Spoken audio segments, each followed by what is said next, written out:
궁합이라는 것은 보편적으로 남녀 간에 많이 보시는데 사실상 가족 간에도 궁합을 보고요. 친구 간에도 보고 같이 일하는 사업 파트너나 직장 상사 다 볼 수가 있어요. 사주팔자를 만세력 어플로 변환해서 보면 여기 이 자리가 나를 나타내고 이 밑에 일지는 내 몸을 나타냄과 동시에 내 배우자 궁을 나타내요. 그래서 남녀 간의 궁합을 볼 때에는 이 궁끼리의 합을 봐야 하는 거예요. 그리고 여기 태어난 시간의 자리, 여기는 부부의 미래의 모습이자 자식궁을 나타내요. 그래서 같이 보면 좋습니다. 여기 연지는 조상궁, 월지는 부모 형제궁인데요. 이 명리학이 오래전부터 전해 내려온 그런 학문이잖아요. 옛날에는 집안이 중요했고 또 가문이 중요했어요. 그래서 여기 조상궁을 뜻하는 연지, 그러니까 띠궁합을 굉장히 중요하게 봤거든요. 또 옛날에는 정략 결혼이 많았기 때문에 여기 부모 형제 궁을 나타내는 월지끼리의 합도 중요하게 봤어요. 그런데 현재는 어디 그런가요? 전혀 그렇지 않죠. 요즘은 대부분이 다 연애 결혼하시잖아요. 물론 다 그런 건 아니지만 대부분이 당사자 둘이 서로 좋아서 만나는 경우가 많기 때문에 현대에는 이 배우자 궁을 나타내는 일지끼리의 합을 첫 번째로 보고요. 그 다음에 자식 자리의 합을 봅니다. 어떻게 보면 일지하고 시지가 내 가정의 자리인 거죠. 그리고 사업 파트너나 직장 상사나 거래처 사장님이나 친구처럼 사회적으로 만나는 사람들과의 합이 궁금하시면 기본적으로 일지의 합을 보고 그 다음에 여기 월지가 부모 형제궁이기도 하지만 또 사회궁을 뜻하기도 하거든요. 그래서 여기 월지끼리의 합을 보시면 돼요. 이제 무엇을 보냐면요. 합의 여부를 봐야 해요. 서로 같은 궁에 합이 들면 되는 거예요. 해, 묘, 미, 이 세 글자 중에 내가 한 글자, 상대방이 한 글자를 갖고 있으면 삼합이 들어서 아주 잘 맞고요. 인, 오, 술, 이 세 글자 중에 내가 한 글자, 상대방이 한 글자를 갖고 있으면 아주 잘 맞아요. 그리고 사, 유, 축, 이 세 글자 중에서도 내가 한 글자, 상대방이 한 글자를 갖고 있으면 잘 맞는 궁합이 되고요. 신자진, 이 세 글자 중에 내가 한 글자, 상대방이 한 글자를 갖고 있으면 잘 맞습니다. 또 인묘진, 이 세 글자 중에 내가 한 글자, 상대방이 한 글자를 갖고 있으면 방합이 들어서 좋고요. 사오미, 이 세 글자 중에 내가 한 글자, 상대방이 한 글자를 갖고 있으면 궁합이 잘 맞습니다. 신유술, 이 세 글자 중에서도 내가 한 글자를 갖고 있고 상대방이 한 글자를 갖고 있으면 궁합이 잘 맞고요. 해자축, 이 세 글자 중에 내가 한 글자, 상대방이 한 글자를 갖고 있으면 궁합이 잘 맞게 됩니다. 남녀 간의 궁합이 아니고 사회에서 만난 사람들과의 궁합을 볼 때에는 여기 월지에도 같이 대입하시면 돼요. 한 사람이 이 월지에 자를 갖고 있고 또 상대방이 신을 갖고 있으면 궁합이 잘 맞는 겁니다. 어떻게 잘 맞냐면요. 이렇게 합이 들면 서로가 같은 곳을 향해서 가요. 같은 기운을 향한 운동성을 띠기 때문에 사회적으로나 가정적으로나 시너지 효과가 납니다. 너무 쉽죠? 그러면 이번에는 잘 안 맞는 기운이 들었을 때를 또 봐요. 자호충, 인신충, 사해충, 묘유충, 충미충, 진술충 모두가 충의 기운인데요. 예를 들어 나는 일지에 자수를 갖고 있는데 내 배우자는 일지에 오화를 갖고 있는 거죠. 이러면 서로 충하는 기운을 갖고 있어요. 서로 추구하는 방향성이 한 사람은 수운동성을 또 한 사람은 화운동성을 띠고 이렇게 전혀 다르기 때문에 잘 안 맞는 합입니다. 그리고 사신형, 자묘형, 축술형, 술미형 모두 형사를 불러일으키는 기운인데요. 이번에는 직장 상사로 한번 예를 들어 볼게요. 나는 월지에 축을 갖고 있는데 직장 상사는 이 월지에 수를 갖고 있어요. 그러면 축술 형사를 만들어내네요. 그러면 형살이라는 것은 조율을 해야 되고 다시 조정해야 되고 분쟁해야 되고 시비구설 이런 기운을 불러일으키는 것이기 때문에 자꾸 언쟁을 높여야 되는 수가 많고요. 잘 안 맞죠. 기세에 혼탁이 와서 그래요. 순이란 기운이 아닌 거죠. 그 다음에 축진파, 오묘파, 인해파는 파의 기운인데요. 예를 들어서 나는 배우자 궁에 축을 갖고 있는데 상대방은 배우자 궁에 진을 갖고 있으면 축진파가 되죠. 그러면 서서히 내부적으로 균열이 발생하게 됩니다. 파라는 기운이 깨지다라는 의미를 갖고 있어요. 그 다음에 진해, 추고, 묘신, 사술, 인유, 자미, 자유, 인미 이 글자들은 전부 원진 귀문에 해당되는 글자들인데요. 나는 일지에 사화를 갖고 있는데 배우자는 일지가 술토인 거예요. 그러면 사술 원진 귀문에 해당이 되네요. 이 원진 귀문은 괴로운 거예요. 차라리 충하는 기운이면 서로 안 보고 말 텐데 이 원진 귀문은 애증의 관계와도 같아서 합했다 떨어졌다를 반복하면서 미움과 원망 또 증오가 생기는 애증의 관계가 형성되는 거죠. 이렇게 갈등 상황이 계속해서 생겨나게 됩니다. 희한하게 가족 간의 사주도 닮습니다. 부모 중에 한 명이 정관이나 편관이 없는 무관성이면 자식 중에 꼭 그 무관성인 자녀가 나오고요. 부모 중에 한 명이 화균이 많다. 그러면 자식도 꼭 그 특정 기운이 강하게 나와요. 양인 많은 집안에 또 양인 나오고요. 목일간이 많은 집안, 수일간이 많은 집안 다 대대로 물려받아요.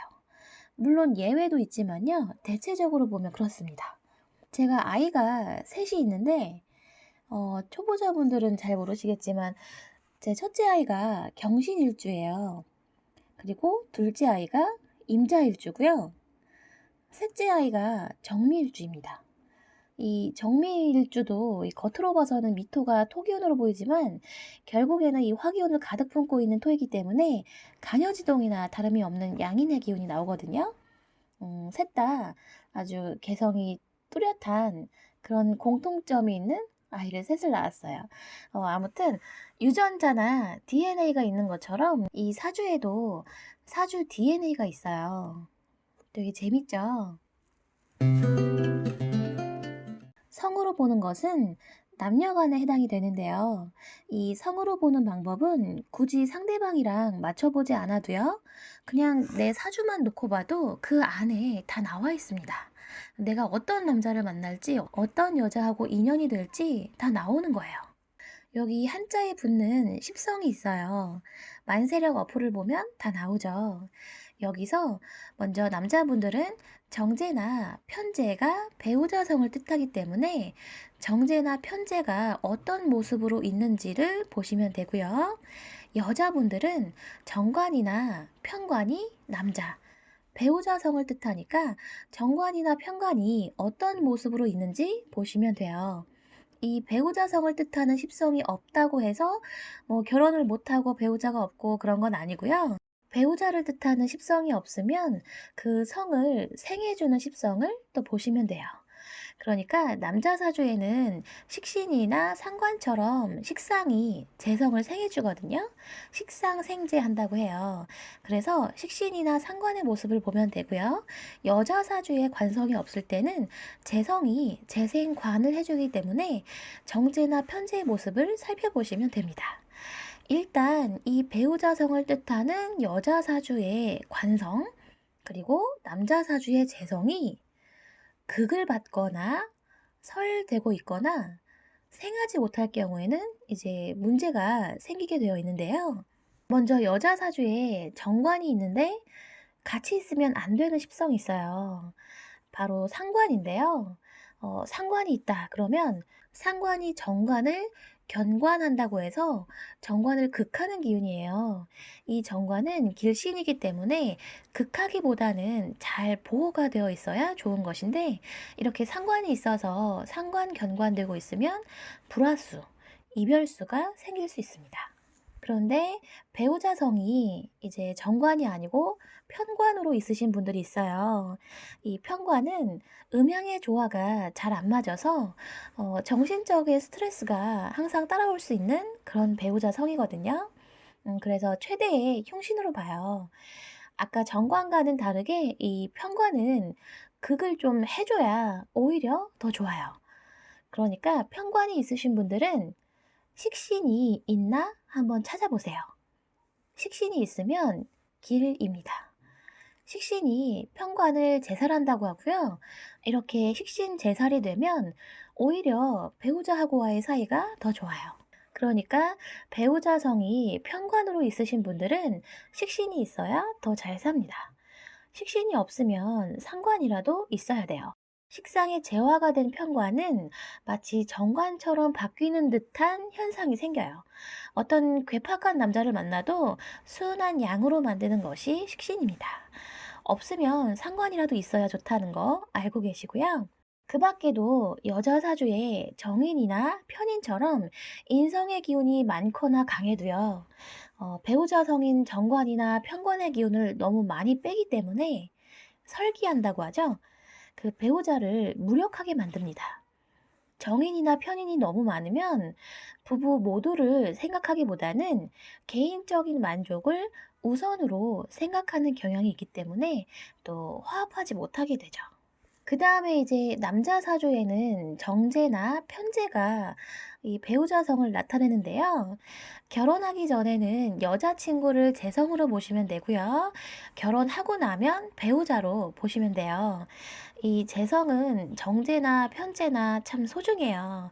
그런데 이 재성을 극하는 비견이나 겁재가 남자 사주에 너무 많게 되면 이건 역시 좋지 않습니다.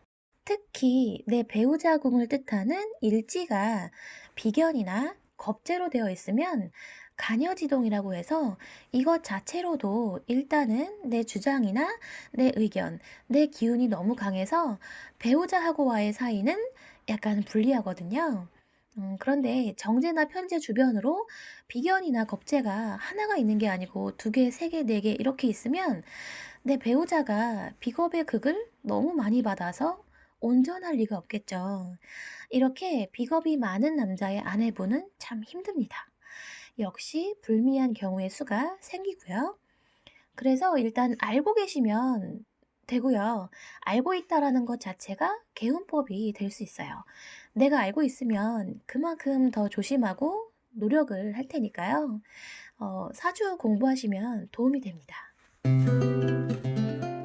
사주는 기본적으로 목화, 토, 금, 수, 오행이 있어요.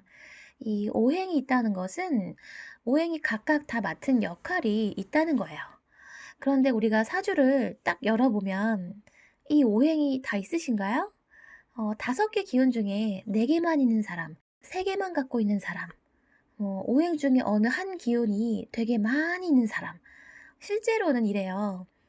물론 오행이 다 있으신 분들도 계시지만, 그래서 기본적으로 내 사주에 없는 기운을 갖고 있는 상대방을 만나면 좋습니다. 직장 상사든 친구든 연인이든 상관없어요.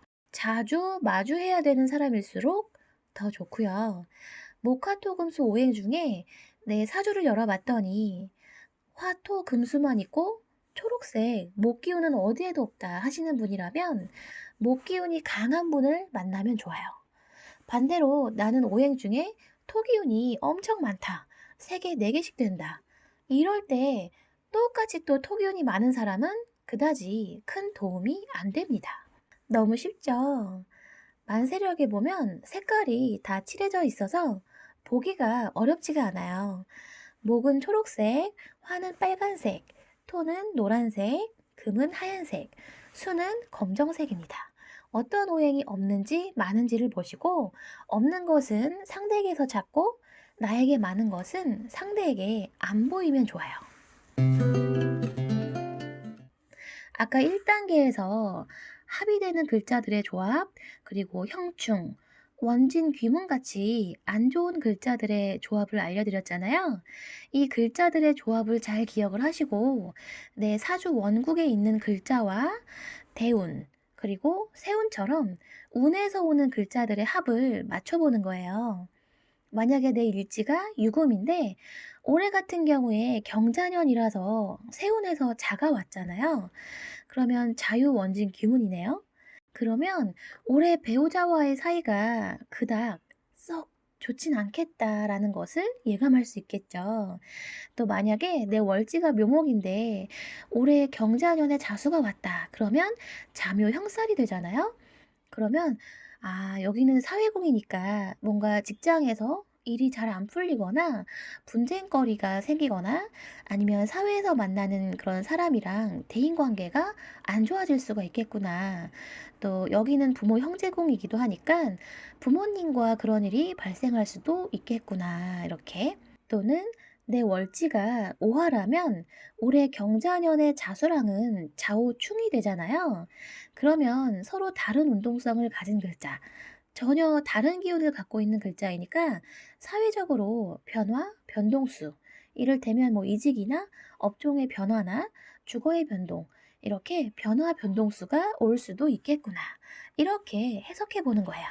어때요? 재밌지 않나요? 이거는 사실상 쉽지가 않아요. 이 5단계를 할 수 있으면 사주 상담을 하셔도 돼요. 그러니까 가장 좋은 거는 저한테 전화 상담 받으시면 좋겠죠. 뭔가 영업하는 것 같긴 한데 일단은 그렇습니다.